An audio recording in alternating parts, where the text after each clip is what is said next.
अच्छा जी, जैस्मिन लाइला साहिबा आई हैं, इनसे बात करते हैं। Hello hello. हेलो हाँ जी, जी। कैसे हैं आप? हेलो, मैं बिल्कुल ठीक हूँ।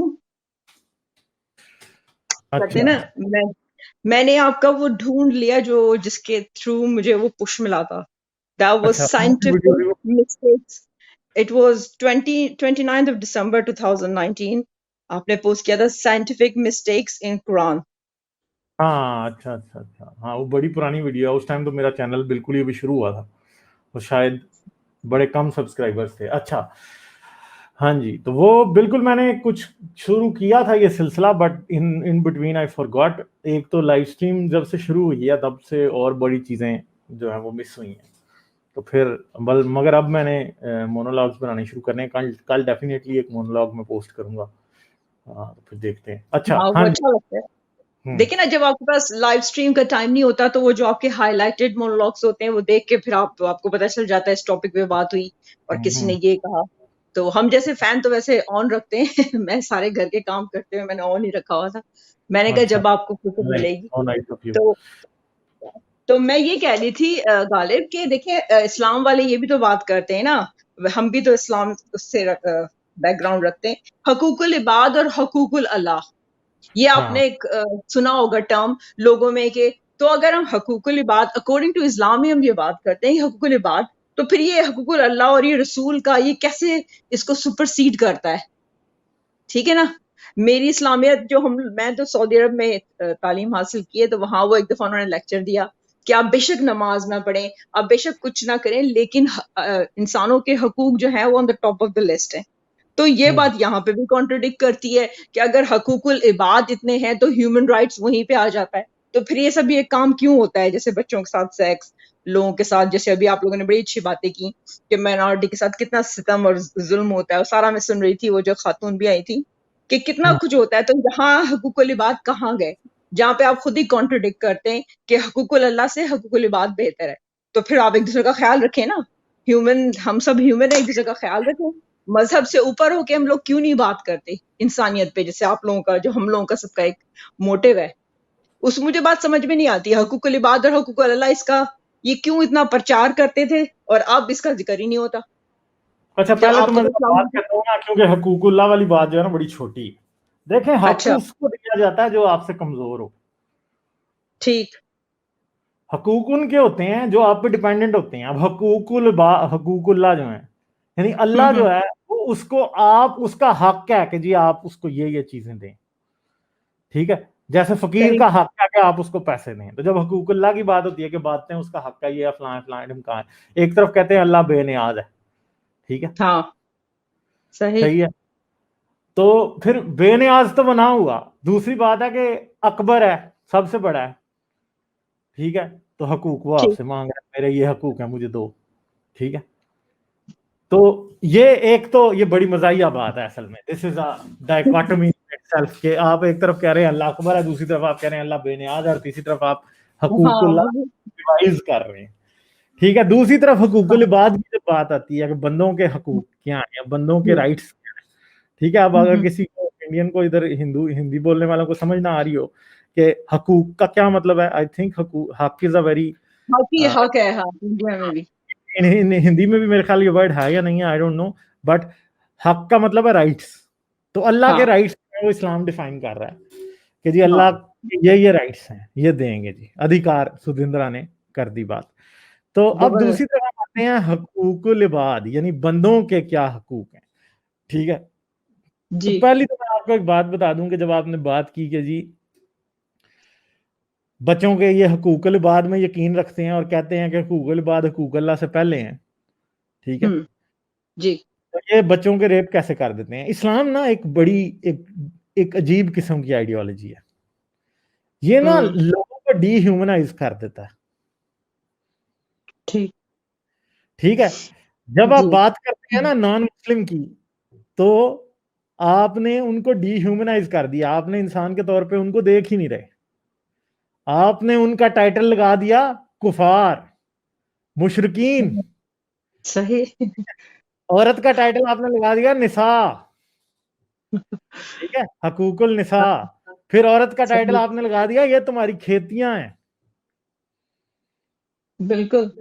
फिर आपने एक बच्ची तक को डिह्यूमनाइज, बल्कि उसे चाइल्डहुड उसका उससे छीन लिया जब आपने 6 साल की बच्ची से शादी कर ली। अब मसला ये है कि किसी भी जो बंदा ये यकीन रखता है कि 6 साल की बच्ची से शादी हो सकती है, वो बंदा ये यकीन रखता है कि 6 साल की बच्ची को आप सेक्सुअली यूज भी कर सकते हैं।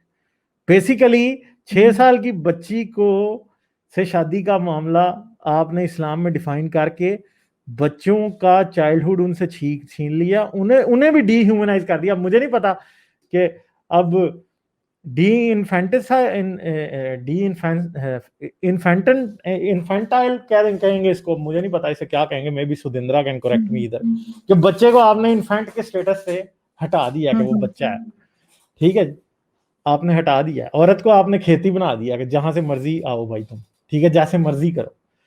तो ये क्या हो रहा है कि आपने औरत को इंसान होने के दर्जे से गिरा दिया।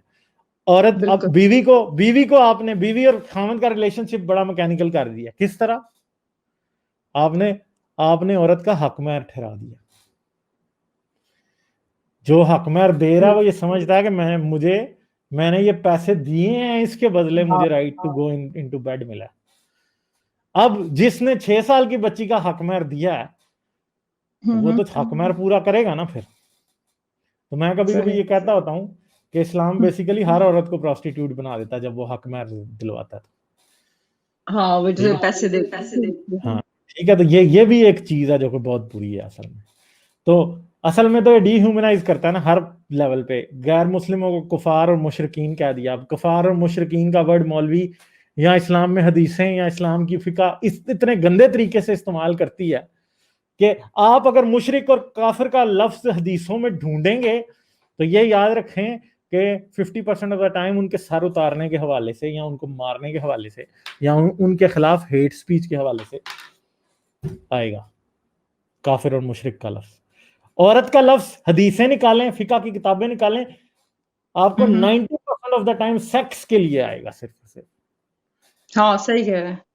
ठीक है, तो अब मुझे बताएं कि अब एक वर्ड को आपने 90% ऑफ द टाइम सेक्स के साथ एसोसिएट कर दिया। जो वो किताब पढ़ रहा है वो तो सबकॉन्शियसली औरत को सेक्स ही समझ रहा है ना असल में। बिल्कुल। तो यही तो मुस्लिम सोसाइटीज का प्रॉब्लम है कि ये औरत को सिर्फ सेक्स ही समझते हैं और कुछ नहीं है। औरत का और कोई मसरफ ही नहीं है इनके ज़हन में। बच्चे पैदा करना, सेक्स करना, सेक्सुअल मर्द की जरूरत। जब सेक्सुअल नीड की बात आई है तो बात सिर्फ मर्द की सेक्सुअल नीड की बात आई है, औरत की तो वो मानता ही नहीं है, वो बिलीव ही नहीं करता। ठीक है, मोहम्मद ने कभी ये तो नहीं बताया कि कितनी बार मुझे ऑर्गेजम, मैंने आयशा को ऑर्गेजम कराया था। ठीक है, ये तो जी। बताता है कि रात को जी 9 दफा सेक्स। आज एक मौलवी की मैं सुन रहा था, वो कहता है रसूल अल्लाह हर रात अपनी हर बीवी के साथ 9 मरतबा सेक्स करते थे। अब बताएं हाँ। मुझे, मतलब इतनी लंबी गप्पे हैं। ये तो मतलब कोई बाबा होता है ना, बाबे होते हैं, वो थोड़े होते हैं। अक्सर आप बुढ़े लोगों की बड़ों की बातें सुने ना, वो अपनी जवानी के किस्से बताते हैं, वो जी मैं तो मंजी तोड़ देता सी, मतलब वो इस तरह की बातें करते हैं। हाँ, सही। असल में वो क्या होता है, वो उनकी हसरतें होती हैं, झूठ बोल रहे होते हैं, वो ज्यादा बढ़ा चढ़ा के बता रहे होते हैं, होता कुछ भी नहीं है। तो क्या है ये बेसिकली, ये मोहम्मद की स्टोरियां भी तो इसी बाबे की स्टोरियां ही लग रही हैं। हाँ भाई, मैं 9 दफा हर रात अपनी बीवियों के साथ 9 दफा जाता था। अब मसला ये है कि भाई बता के उन 9 दफा में से किसी और को, बीवी को भी किसी को ऑर्गेजम होता था कि नहीं? ठीक है, ये बातें बड़ी मतलब व्याग्रा खा के भी कोई 9 बार नहीं कर सकता। मैं I can bet you on that. तो ये मतलब हाँ। इस तरह की बातें। तो बेसिकली औरत को सेक्स ही बना दिया ना। सेक्स स्टोरीज जितनी इस्लाम में आप देखें, मैं आपको आई चैलेंज यू, हदीस में औरत का लफ्ज ढूंढे, आपको कितनी दफा उसके साथ सेक्स एसोसिएटेड मिलेगा? सिर्फ और सिर्फ फिका की किताबें उठाएं, उनमें मिलेगा। सूरह निसा की तफसीर पढ़ लें, आपको कोई पॉन देखने की जरूरत ही नहीं, इतनी गंदी तफसीर उसकी होती है। जाएं तफसीर जलालैन उठाएं, इब्ने कसीर उठाएं, मैं आपको चैलेंज करता हूँ सूरह निसा की पढ़नी शुरू करें जरा। आपको ऐसी ऐसी गंदी बातें पता चलेंगी जो आपने कभी सोची भी नहीं होंगी। इतनी गंदी बातें हैं उनके अंदर। सही। मतलब किसी मौलवी की उठा लें औरत के हकूक और औरत के फ़राइज़ और इन बातों के ऊपर, आपको ये तक बताया जाएगा कि 6 साल की बच्ची से कैसे सेक्स करना है और 80 साल की बुढ़ी से कैसे सेक्स करना है। ये सब कुछ आपको बताया होगा उसके अंदर। इतना गलीज इनका वो है ना, मतलब हाँ। पूरी की हाँ। पूरी इनकी थियोलॉजी गलीज है। क्योंकि किसी दूसरे मजहब की थियोलॉजी उठाएं, उसमें ये गलाजत नहीं है कम अज कम। नहीं है, बिल्कुल। हाँ भाई, गधी से कैसे सेक्स करना है, ऊंटनी से कैसे करना है, औरत से कैसे करना है, बच्ची से कैसे करना है, बुढ़ी से कैसे करना है, हैज आ गया तो कैसे करना है, हैज नहीं आया तो कैसे करना है। हाँ। मतलब ये जितनी गलाजत इस्लामी फिका में है, इस्लामी हाँ थियोलॉजी में है। मैं आपको चैलेंज करता हूं कि आप बता दें कोई और रिलीजन दुनिया का। I challenge you. मैं, कोई बिल्कुल। मुसलमान सुन रहा है ना, ये चैलेंज मेरा हाँ पकड़ लो, मुझे बताओ कि कोई किसी और मजहब में इतनी गलाजत है। ये हर बिल्कुल। वक्त भाई शलवार से, इस्लाम तो शलवार से बाहर निकलता ही नहीं है, घुसा ही शलवार में है बस। बहुत ही गलीज है ये इस मामले में, हर मामले में ही गलीज है, यहाँ पे और ही ज्यादा गलाजत। मतलब इन्हों को यही है, लौंडी है तो उससे कैसे सेक्स करना है, लौंडी इस तरह आई। हाँ जी, मतलब रसूल से मसले क्या पूछ रहे हैं? हाँ भाई, हम हाँ अपनी लौंडियों के साथ कोइटस इंटरकोर्स कर लिया करें कि ना किया करें। हाँ भाई, हम अपनी लौंडियों, अगर लौंडी शादीशुदा है तो वो हमारे हाथ आई है तो हम उससे सेक्स कर सकते हैं कि नहीं?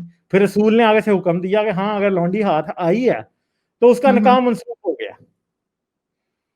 ठीक अच्छा। है, मतलब एक डिह्यूमनाइज करने का लेवल देखें आप, कि एक औरत आपके हाथ आई है जंग में, ठीक है, एक औरत आपके हाथ जंग में आई है, वो क्या उस शहर में अकेली रहती थी? उसके रिश्तेदार नहीं थे, उसका खामंद भी बिल्कुल। होगा, उसकी बहनें भी होंगी, उसकी माँ भी होगी, उसकी बेटियां भी होंगी, उसके बेटे भी होंगे।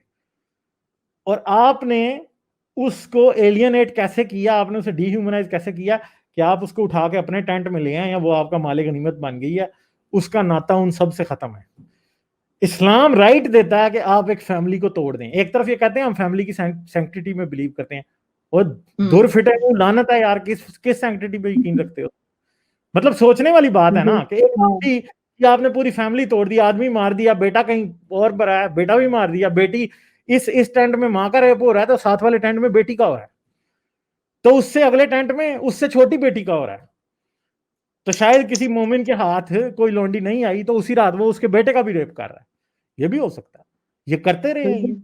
इन्होंने किया, ये सब कुछ किया। मतलब मुझे बताएं कि वॉर क्राइम्स की डेफिनेशन के मुताबिक मोहम्मद और उसके कंपेनियंस के ऊपर क्या वॉर क्राइम्स का मुकदमा नहीं बनता आज की दौर में? ऐसे लोगों को बिल्कुल। तो फांसियां देते थे ना लोग। ठीक है, जर्मनों ने उतने वॉर क्राइम्स नहीं किए थे जितना इन्होंने किए थे। ठीक है, जर्मनों को बाद में रेप पे भी मिला था, और चीजों पे भी मिला थे, बड़े बड़े फांसियां दी थी लोगों ने, सामने खुद खड़े होकर लोगों ने फांसियां करवाई थी। तो मुझे बताएंगे क्या मुसलमानों ने ये काम नहीं किए? मुसलमानों ने ये काम किए हैं, जोरों शोर से किए हैं, ये काम करके वजू करके नमाजें भी पढ़ी हैं, सब कुछ किया है। ठीक है, वो एक हदीस है कि जब तबूक फतह हो गया तो एक एक साहबी जो था वो अली के खेमे में गया, तो अली जो था वो एक लड़की के साथ सेक्स करके और गुस्ले जनाबत करके फारग हुआ था। उसने जाके मोहम्मद को शिकायत लगा दी, ओ जी अली ने तो फतह किया था, अब इस ये तो सेक्स करके उधर उसने गुस्ले जनाबत किया हुआ था, उसने लौंडी ले ली है। तो उसने उसने कहा कि नहीं, अब इतना तो उसका हक बनता है। तो ये काम करते रहे हैं। कोई भी ऐसा नहीं है जिधर आप कह सकें कि इन्होंने किसी के साथ इंसाफ किया। इन्होंने डीह्यूमनाइज किया लोगों को, स्लेव्स को डीह्यूमनाइज किया, काफिरों को डीह्यूमनाइज किया, जिनको ये इंसानियत के दर्जे से इन्होंने गिरा दिया। औरत को इन्होंने डीह्यूमनाइज किया हुआ है, just as a sex object and a child बिल्कुल। बेयरिंग। बिल्कुल। पाकिस्तान का तो यही कल्चर है। आप देखिए ना, जैसे आपने भी कहा कि भाई आप उसको बहन भी तो बना सकते थे, एक दोस्त भी। तो ये तो कॉन्सेप्ट दिया ही नहीं है कि दोस्त, औरत जो है वो दोस्त भी, वो भी तो इंसान है। आप पाकिस्तान की मेंटेलिटी देखें, जितने भी मेरे दोस्त हैं, सॉरी मैं उनका नाम नहीं लूंगी, उनका अंदर यही होता है कि डेट पे चलो, फलाना करो। भाई दोस्ती एक पाकीज़ा रिश्ता है, या आप बहन बना लो। सिवाय सेक्स के कुछ और रिश्ता इस्लाम ने इनबिल्ट करवा दिया इनके जहनों में। जैसे आपने कहा ना कि 6 साल की बच्ची से जब आप लोग कह रहे हो कि निकाह जायज है, तो फिर सेक्स भी जायज है। अब ये मेंटेलिटी को कैसे इसमें से स्क्रैच करके निकाला जाए, ये बात समझ से बाहर है। कि इनके जहनों से कि भाई औरत सिर्फ सेक्स ऑब्जेक्ट नहीं है भाई। इवन के ये कहना कि एथिस्ट जो है वो अब सारे गुनाह करेंगे, ऐसा कुछ भी नहीं है। आई थिंक हम सब इंसानियत पे बिलीव करते हैं। और नहीं, ये एथियस्ट सब इससे ज्यादा मॉरल मॉरल है। आई बिल्कुल एम सही कहा। हम लोग ज्यादा रियलिस्टिक हैं, हम लोग ज्यादा अप्रोचेबल हैं, हम लोग आर्ग्यूमेंट उस पे, इश्यूज पे भी बात करते हैं। ऐसा नहीं कि हम लोग बिल्कुल। इन लोगों को अपने जहन खोलने, they have to broaden up their mind. मसला ये है कि सब लोग अपने बस कूजे उसमें, मेंढक के कुएं में बैठे हुए, इन्होंने बाहर ही नहीं निकलना है। तो मैं यही कह रही थी कि जो मेंटेलिटी है वो चेंज नहीं होती। इस्लाम ने आपको बता दिया कि औरत सिर्फ सेक्स के लिए। तो यहाँ जो आम लोग हैं पाकिस्तानी, मैं यहाँ पे यूके में काफी सालों से रही, मुझे तो किसी ने इस तरह अप्रोच नहीं किया, किसी ने दोस्त भी बनाया, किसी ने कुलीग्स भी किया है। आप हर किसी के साथ तो डेट पे या सो नहीं सकते ना, इनकी मेंटेलिटी वही होती है चाहे वो। तो ये तो इनको इस्लाम की वजह से और बढ़ावा मिल गया, सच्ची बात ये। और मैं तो सिर्फ यही रिक्वेस्ट करूंगी कि एथिस्ट का मतलब ये नहीं कि आप लोग ये समझ रहे हैं कि हम लोग सारे गुनाह करेंगे। इनबिल्ट हम में अच्छाई मौजूद है एज ए इंसान, जब भी हम चाह रहे हैं कि हम हर दूसरों इंसान के अंदर होती की। तो ये यहाँ पे जरा मैं कुछ भाइयों से बोलूंगी, वो जो फजूल बातें कर रहे हैं कि फलाना चलो अब तुम एथिस्ट हो गई हो फलाना, ये सब बेकार बातें हैं। ये बातें हाँ। हमें इंसान, जो हर इंसान अच्छा है उसको पता है मर्डर नहीं करना, रेप नहीं करना, चोरी नहीं करनी, डाका नहीं डालना। ये कोई मजहब हमें नहीं सिखा रहा है, ये ये किसी हमारे मजहब की अंदर जरूरत नहीं है। ये कोई भी ऐसा काम से बाज रहना जो किसी दूसरे को तकलीफ देता है, उसके लिए किसी हाँ, मजहब की जरूरत नहीं। तो आपके उसके 5 लिए तो सेंट ह्यूमैनिटी की जरूरत है। मैं हाँ। तो गालिब यही कहूंगी कि उसका जगजीत का एक बड़ी अच्छी गजल है कि ये करें वो करें, ऐसा करें वैसा करें, फिर आखिर में वो कहता है आइए मिलजुल के एक दुनिया नई पैदा करें। यानी कि एक ऐसी दुनिया जो वाकई इंसानियत पे बिलीव करती है, इंसानियत के लिए ही चलती है। ठीक है ना? तो वो हम आपने जो काम शुरू किया, आप जैसे और लोगों ने भी, तो उसी पे मेरे ख्याल से बात करनी चाहिए। और अपने जहनों को प्लीज, बहनों से मैं कहूंगी स्पेशली, मर्द तो फिर भी थोड़े से खुल के बोलते हैं कि प्लीज लिसन, दूसरों का पर्सपेक्ट भी तो सुनो। ये सारे मर्द क्यों हम लोगों को कह रहे हैं कि औरत, उनको क्या किन निफलों का सवाब मिल रहा है? कम से कम उनका पर्सपेक्टिव लॉजिकली सुनो तो सही, जरा एक साइड से हट के। I know it's bit difficult, लेकिन सुनो, उसमें कुछ सुनने में कोई गुनाह नहीं है। क्योंकि इल्म हासिल करना तो इस्लाम में भी है। अगर कह रहे हो आप हर तरह का इल्म हासिल करो, सितारों के, अभी लोग कितने लोग एस्ट्रोलॉजी की बातें करते हैं, वो भी इस्लाम में है। तो थोड़ा सा जहन को खोलना पड़ेगा। और एथिस्ट बनने का जाने से पहले मैं फिर कहूंगी, ये मतलब नहीं कि आपने सारे गुनाह कर लिए, बिल्कुल ही गलत कॉन्सेप्ट है। इस कॉन्सेप्ट से बाहर निकलो, गालिब से लगा के हर कोई ह्यूमैनिटी की बात करता है। वो जो ह्यूमन भाई हैं हमारे उन्होंने तो आपका और हमारा नस्बुल क्या है, हमारा मैनिफेस्टो क्या है? ह्यूमनिज्म। बात होगी बिल्कुल खत्म। सेक्युलर ह्यूमनिज्म मेरा मैनिफेस्टो है, मेरा मॉरल कोड वो बताता है, मुझे पता है। अच्छा, ठीक है, एक दिन बिल्कुल हमने चार्टर ऑफ ह्यूमन राइट्स की भी बात की थी। चार्टर ऑफ ह्यूमन जी, राइट्स किसी भी मजहब से ज्यादा अच्छा इंसान की अखलाकियात को डिफाइन कर सकता है, करता है। बिल्कुल I can bet you on that. जो मोरालिटी वो बता रहा है वो किसी मजहब में नहीं है। वो बिल्कुल सही उसका कहा। पहला नुक्ता ये है कि ऑल ह्यूमंस, हर इंसान जो पैदा होता है वो अपनी बर्थ राइट में, सब राइट्स में इक्वल है हर दूसरे इंसान के। चाहे ये कोई बात नस्ल समझ, उसकी डिफरेंट हो, चाहे मजहब डिफरेंट हो, कोई आइडियोलॉजी हो, सब इंसान बराबर हैं। हर इंसान आजाद है, साथ वो फ्रीडम भी डिक्लेयर करता है। सिर्फ यही नहीं, और वो कहता है कि किसी इंसान को गुलाम नहीं बनाया जा सकता। आई चैलेंज यू कि आप मुझे कोई मजहबी किताब निकाल के दिखाएं जिसमें ये कहा हो कि भाई आप किसी को गुलाम नहीं बना सकते। कोई भी नहीं है, ना क्रिश्चियंस के पास, ना हिंदू के पास, ना मुस्लिम्स के पास, किसी के पास नहीं है। स्लेवरी इज अ रियलिटी जो कि मजहबों ने दुनिया को दी थी, और वो ये मानते थे कि दुनिया को दो तरह के इंसानों में डिवाइड किया जाता है, स्लेव एंड फ्री। ठीक है, और इस्लाम ने तो बहुत ज्यादा डिफाइन किया कि आजाद मर्द के ये हकूक हैं, गुलाम मर्द के ये हकूक हैं, गुलाम औरत के ये हकूक हैं, लौंडी के ये हकूक हैं, आजाद औरत के ये हकूक हैं। ये सब डिफाइन किया। क्रिश्चियनिटी ने भी किया, इस्लाम ने भी किया, जुडाइज्म ने भी किया, बाकियों ने भी किया। एक में एक बुराई नहीं होगी तो उसमें कास्ट सिस्टम होगा। ठीक है, कास्ट सिस्टम नहीं होगा तो स्लेवरी होगी। इंसानों को डिवाइड करने के तरीके सब मजहबों ने बड़े अच्छे तरीके से प्रोवाइड किए हैं। मजहब जो है वो उनकी जिस सोसाइटी, जिस कम्युनिटी ने, किसी कंट्री के अंदर जिस कम्युनिटी ने मजहब पैदा किया है, वो सबसे बेहतर उसको सर्व करता है, बाकी सबको वो डिस्क्रिमिनेट करता है। ये बात है सर। जी।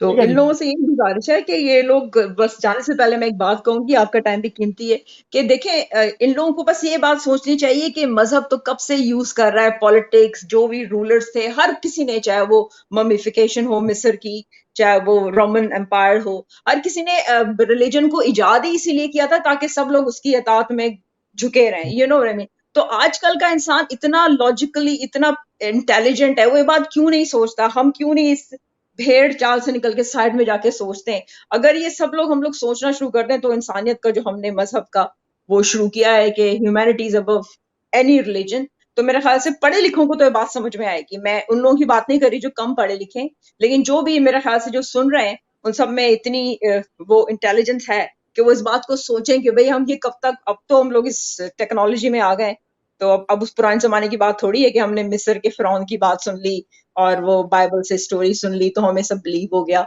और वो लोग अभी आज तक यूज हो रहा है, हर जगह यूज हो रहा है, चाहे वो अमेरिका हो, कितनी बड़ी बड़ी ताकतें रिलीजन को यूज कर रही है, जबकि इनसाइड कोई भी नहीं मानता। आपको पता है, हर कोई अपनी मर्जी से जी रहा हो, बस सामने उन्होंने एक रिलीजन का वो लगाया हुआ होता है। तो ये है गालिब। अच्छा, चलो। एक और जाने से पहले एक और आपको हाँ जी, वो देना है सजेशन कि आपने जो फ्री थिंकर लिखा है ना, तो मैंने जब उस पर टाइप किया तो वो एक और फ्री थिंकर आया और सिर्फ उसमें एस का था, वो फ्री थिंकर्स है, फ्री थिंकर्स ना। तो आपका है, आपका क्या था? फ्री थिंकर, फ्री हाँ। थिंकर। हाँ, तो आपका एस नहीं है, तो वो एक और वेबसाइट आ रही है फूल के साथ, तो वो थोड़ा सा, जब तक फिर मुझे पता चला, मैंने कहा ये तो नहीं हो नहीं सकता, नहीं, फूल तो वो असल में जब मेरा चैनल चलना शुरू होगा ना ज्यादा, तो वो खुद ही आ जाएगा हाँ, यूट्यूब की सर्च में ऊपर। दैट आई नो, सर्च वो में। कोई मसला नहीं है। मसला ये है कि वैसे तो पाकिस्तानी फ्री थिंकर्स का फेसबुक ग्रुप मैं और मेरे बहुत से दोस्त हैं वो मिलके चलाते हैं, ठीक है। ठीक है। तो हम्म। इवन के हमारी वो क्या, उसको मैं ये तो नहीं कहता, वो हमारा एक हिसाब का ट्रेडमार्क है। तो वो इसलिए पाकिस्तानी फ्री थिंकर नाम रखना भी मुझे, अब जारी बात है कि ये कोई एक से ज्यादा लोग तो चला नहीं रहे, तो इसलिए मैं डेफिनेटली फिर फ्री थिंकर ही नाम रखूंगा उसका। तो अच्छा, ये तो है। गालिब से क्यों नहीं एसोसिएट करते, यानी गालिब फ्री थिंकर के नाम से, तो जो सर्च करे आपके नाम से वो उसको फिर आप ही का वो नजर आए, जस्ट सजेशन, तो आप देख चले लीजिएगा उसको कि। देखेंगे, फिर मैं उसके को अल्टरनेट का नाम नेम का भी ऑप्शन होता है, तो उसको ठीक है। देखूंगा। But lovely I talking think to you. कि जरा पाकिस्तानी फ्री थिंकर अब इंग्लिश में जरा थोड़ा सा ये होगा कि हाँ भाई उनको भी पता लगे कि पाकिस्तान में फ्री थिंकर्स हैं, ठीक है। तो हाँ हाँ। ठीक है, देखते हैं फिर क्या करना है। मैं अभी तक वैसे उसके नाम के बारे में थोड़ा अभी भी कंफ्यूज हूँ, क्योंकि अब इस चैनल का नाम गालिब कमाल है, तो मैं अगर उसका भी नाम गालिब कमाल रख लूँ तो फिर लोग कंफ्यूज हुए रहेंगे कि उर्दू कौन सा, इंग्लिश कौन सा। नहीं, तो सजेशन ले लेना, आपके इतने फैन हाँ, है, आपके इतने जाने वाले, आपको जो अच्छा चलो लगे करें आप सुबह, वहाँ फिर जाकर देखते हैं पूछ लेंगे। क्या नाम ठीक है, suggest lovely talking to you, और सारे ऑडियंस को सलाम, और प्लीज जरा थोड़ा सा सोचने की कोशिश करें, और हम सब बहुत अच्छे इंसान हैं, स्पेशली आप जैसे लोग, तो उनको सलाम है, क्या कहते हैं, खराज अकीदत। सही है ना भाई? चलें। थैंक यू, थैंक मेरी तरफ से ज्यादा thank you very much. Bye. You.